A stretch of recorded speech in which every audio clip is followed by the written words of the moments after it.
فراد.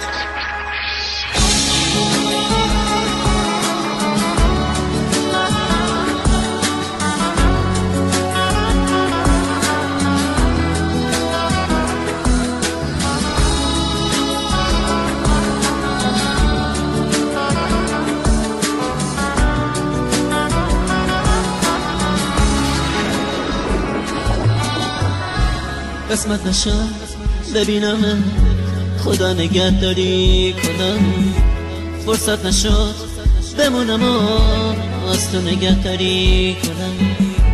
گفتم اگه ببینم دل کندنم سخته برام، اگه یه وقت بگی نرو رفتن پر از درد برام. گفتم صدا تو نشنوم، ندیدم از پیشت برم، پشت سرم زاری نکن، چی کار کنم مسافرم.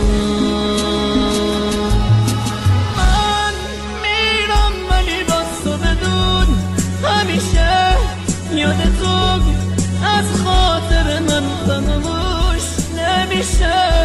گل من خوب میدونی بی تو تک و تنهام عزیزم، اگه تو نباشی میمیرم.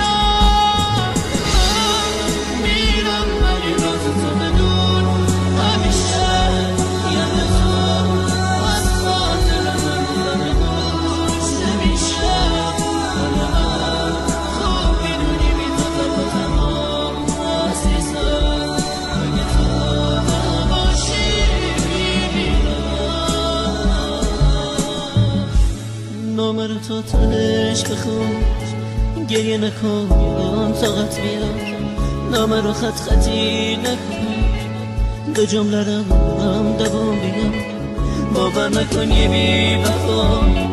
نامه میذارم و میرم، نه قسمت زندگی اینه، به کی بگم مسافرم.